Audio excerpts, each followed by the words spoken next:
Hello and welcome to my YouTube channel Inter Economics. Myself Rakesh Khatri, your online teacher.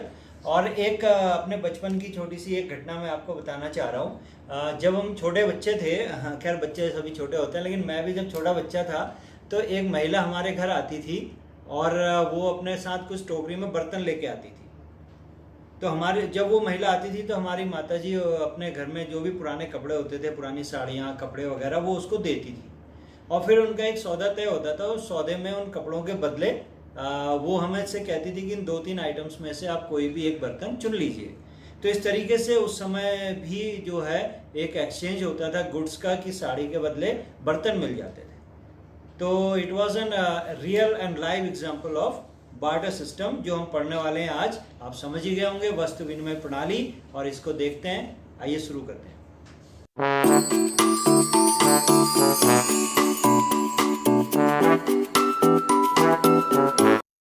वस्तु विनिमय प्रणाली, barter system. तो सबसे पहले समझते हैं कि what does barter system mean, यानी कि वस्तु विनिमय प्रणाली का क्या मतलब है। बहुत आसान सी बात है बच्चों। This is just like exchange of goods, यानी दो लोग आपस में वस्तुओं का आदान प्रदान कर देते हैं। आज के समय में आप देखिए कि जब हम कोई वस्तु खरीदने जाते हैं या कोई चीज बेचने जाते हैं तो किसके बदले बेचते हैं या खरीदते हैं? मुद्रा के बदले। अब मुद्रा को यहाँ से हटा दीजिए, पूरी तरह से 0% कर दीजिए। अब क्या बचा? सिर्फ वस्तुएं बची। तो हम क्या कर रहे हैं, दो लोग हैं, क्रेता और विक्रेता, दोनों के पास वस्तुएं हैं, तो वो अपने एक वस्तु के बदले दूसरी वस्तु की अदला बदली कर लेते हैं। इसी को हम वस्तु विनिमय प्रणाली यानी कि बार्टर सिस्टम बोलते हैं। आरपी कैंट ने लिखा है कि वस्तु विनिमय, ये जो बार्टर सिस्टम है, मुद्रा का विनिमय माध्यम के रूप में प्रयोग किए बिना, यानी विनिमय के लिए हमें मुद्रा का प्रयोग नहीं करना है। वस्तुओं का वस्तुओं के लिए प्रत्यक्ष विनिमय है, वस्तु को वस्तु से बदल लें। Barter is the direct exchange of goods for goods without the use of money as a medium of exchange. Without using the money, we are exchanging the goods. एक एग्जाम्पल यहाँ पे लिखा हुआ है कि दो व्यक्ति हैं, दोनों आपस में चीजें बदल रहे हैं। एक जो है वो चावलों के बदले कुर्सी बनाकर देता है, यानी वो कुर्सी बनाता है, और दूसरे के पास चावल है, वो उससे चावल लेता है और कुर्सी उसको दे देता है। This is called barter system, है ना बच्चों? तो बहुत आसान है। आगे बढ़ते हैं। इस बार्टर सिस्टम के लिए कुछ नेसेसरी कंडीशंस हैं, जरूरी चीजें हैं। पहले मतलब अब ये समझिए कि आज तो मुद्रा है, लेकिन अब बहुत पहले के समय में लौट के जाते हैं जब मुद्रा नहीं थी। तो उस समय के हालात हम देखते हैं। तो पहली चीज है सीमित आवश्यकताएं, यानी हमारी आवश्यकताएं वो सीमित है। हमें छोटी छोटी चीजों की आवश्यकताएं हैं, हमें अनिवार्य वस्तुओं की आवश्यकता, हमें विलासिता की वस्तुओं की आवश्यकता नहीं है। सीमित विनिमय क्षेत्र है, एक छोटा सा गांव है, एक छोटा सा मोहल्ला, कस्बा है, उसके अंदर ही ये सारा जो आर्थिक क्रियाकलाप है वो हो रहे हैं। तीसरा, आर्थिक रूप से पिछड़ा समाज, यानी कि जो समाज हमारा है वो आर्थिक रूप से पिछड़ा हुआ है, उसको हम बहुत पीछे जाके उसको समझ रहे हैं, उसमें बहुत एडवांस इकोनॉमिक एक्टिविटीज नहीं हो रही हैं। मुद्रा का पूर्ण अभाव है, कहीं से भी मनी नाम की कोई चीज नहीं है। मनी अगर आती है तो ये सिस्टम ही खत्म हो जाएगा, इसलिए बिना मनी के, बिना मुद्रा के ये सिस्टम चलता है। दोहरा संयोग है अगला। दोहरा संयोग का मतलब दो वस्तुएं हैं। अगर जैसे अभी हमने एक उदाहरण दिया कि कुर्सी और चावल, तो चावल के बदले कुर्सी मिल रही, मैं कुर्सी बना रहा हूं, मुझे चावल चाहिए, तो मुझे ऐसा आदमी ढूंढना पड़ेगा जिसके पास चावल है और कुर्सी चाहिए। हमारे दोनों के पास सेम कोइंसिडेंस होना चाहिए, तभी हम वहां पर एक्सचेंज कर सकेंगे।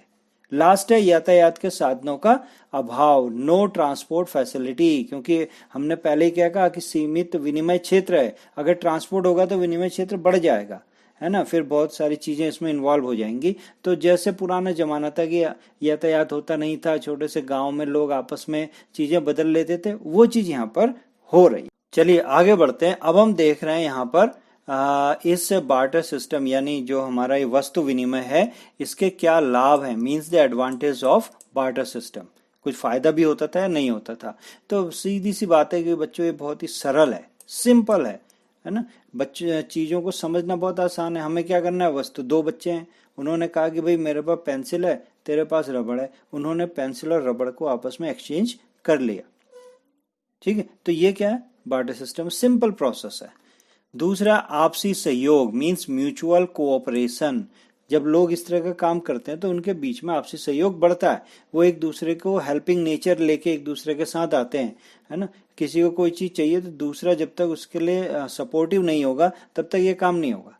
तो एक आपसी सहयोग की भावना भी इस सिस्टम में निकलती है। तीसरा है आर्थिक समानता यानी कि इकोनॉमिकल इक्वालिटी, है ना। कोई भी वहां पर बहुत ज्यादा अमीर गरीब नहीं है। मैंने पहले अभी हमने क्या कहा, जो सिस्टम पढ़ा थोड़ी देर पहले कि जो शर्तें हैं उसमें पहली शर्त यही है कि सिस्टम बहुत छोटा होना चाहिए और बहुत सिंपल होना चाहिए। तो यहाँ पर आर्थिक रूप से समानताएं हैं, कोई बहुत अमीर नहीं है कोई गरीब नहीं है, क्योंकि मुद्रा नहीं है तो संचय भी नहीं हो सकता, है ना। तो सभी लोग जो हैं वो केवल हैंड टू माउथ हैं, कमा रहे हैं और उसी में से वो चीजें बना रहे हैं, उसी को खर्च कर रहे हैं। वहां पर कोई अमीरी गरीबी वाली चीज नहीं है।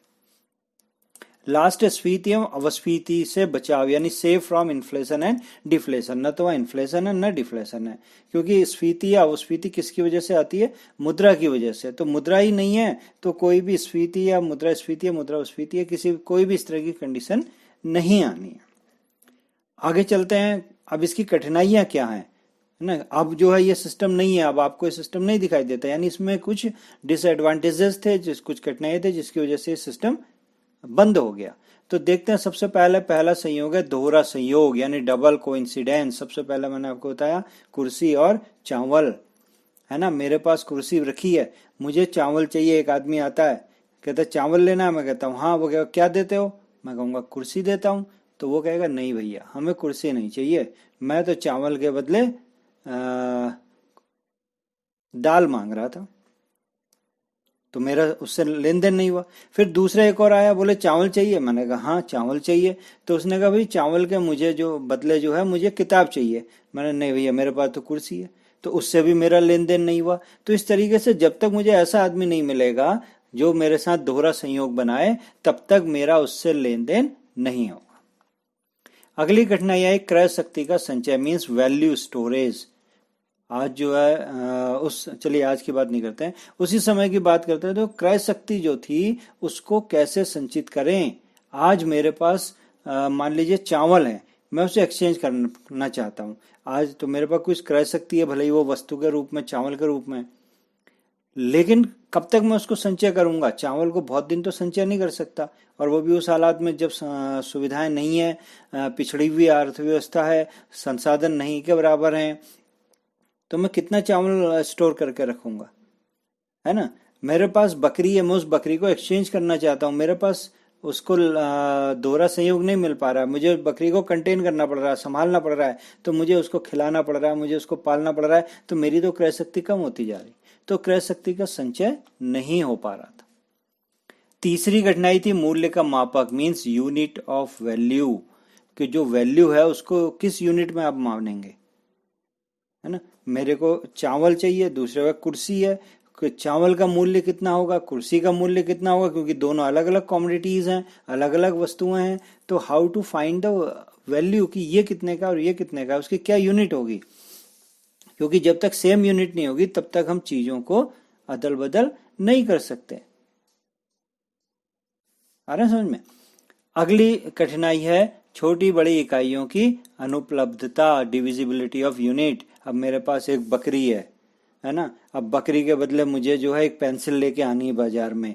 अब वो कहेगा कि भैया बकरी के बदले एक पेंसिल, तो सौदा भैया घाटे का है ना। तो वो कहेगा तो ठीक है मुझे कम दे दो। तो मैं उसको कम बकरी कैसे दूं, मैं खाली उसको बकरी का कान या बकरी की टांग नहीं दे सकता।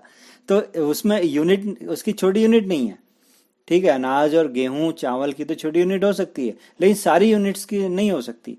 कुर्सी मेज है, उसकी छोटी यूनिट नहीं है कि लो ये इसके कुर्सी की सीट फाड़ लो, तो कुर्सी तो बेकार हो गई एक पेंसिल के लिए। तो छोटी बड़ी यूनिट्स नहीं अवेलेबल थी। अगला मूल्य क्रय शक्ति का हस्तांतरण, ट्रांसफर ऑफ वैल्यू। बहुत सारी चीजें हैं जिसमें हम मूल्य हस्तांतरण करते हैं, ठीक है ना। हम एक वस्तु को उठा के दूसरे वस्तु में चले जाते हैं। आज जो है मुझे शिफ्ट करना है, मैं काशीपुर में रहता हूँ, मुझे जाके पिथौरागढ़ में शिफ्ट करना है। तो मैं क्या करता हूँ कि काशीपुर की अपनी प्रॉपर्टी बेच देता हूँ, पिथौरागढ़ जाता हूँ, वहां पे खरीद लेता हूँ। तो ये हमने क्या कर दिया, मूल्य का हस्तांतरण कर दिया। लेकिन वस्तु विनिमय में ये सब इतना आसान नहीं था, क्योंकि उसमें दोहरा संयोग पहले मुझे काशीपुर में चाहिए, फिर मुझे दोहरा संयोग पिथौरागढ़ में चाहिए, मुझे चीज़ों का हस्तांतरण करना है, वैल्यूज करनी है, तो बहुत कॉम्प्लिकेटेड, बहुत कठिन चीज़ें हो गई थी। अंतिम है भविष्य का भुगतान। भविष्य का भुगतान का मतलब है डिफर्ड पेमेंट, कि आज मुझे पेमेंट नहीं करनी, बाद में करनी है। कई बार आपने देखा है ना, मुझे टीवी खरीदना है, इंस्टॉलमेंट में खरीदना है, मुझे मोटरसाइकिल खरीदनी है, डाउन पेमेंट ले लेनी है कि भैया लो अभी 10,000 रुपये अभी जमा कर लो, बाकी मैं धीरे धीरे किस्तों में देता रहूँगा। बहुत सारे दुकानदार क्या करते हैं, सामान खरीद लेते हैं, वो पीछे उनके बैग से, जो डीलर से सामान खरीदते हैं, तो वो सामान खरीदते हैं, उसके बाद उनसे कहते हैं कि भैया पेमेंट बाद में करेंगे, है ना। तो बाद में कैसे होगा, ठीक है। तो ये चीज यहाँ पर नहीं था, जो भविष्य वाली जो बातें थी कि जो भुगतान भविष्य में होगा वो यहाँ पर नहीं हो पा रहे थे। तो ये एक समस्या यहाँ पर आ रही थी, जो इसकी मुख्य कठिनाइयां थी। तो बच्चों ये था बार्टर सिस्टम, वस्तु विनिमय प्रणाली। आप लोगों को उम्मीद करता हूँ समझ में आया होगा। अगर समझ में आया तो फिर एज यूजुअल जैसा आपको पता है कि भाई सब्सक्राइब करना, लाइक शेयर करना, ताकि मुझे भी थोड़ा जोश आता रहे और मैं आपको नए नए वीडियोस बनाता रहूँ। तो कमेंट्स जरूर करिएगा, क्योंकि आप कमेंट करेंगे तभी मुझे पता लग चलेगा कि आपने देखा और आपको कैसा लगा। तो यहाँ पर आज के लिए थैंक यू। देखते रहिए नेक्स्ट वीडियो। मैं कोशिश करूंगा कि मुद्रा के ऊपर ही बनाऊं, कि मुद्रा के आने से ये सब चीजें कैसे कैंसिल हुई। Thank you.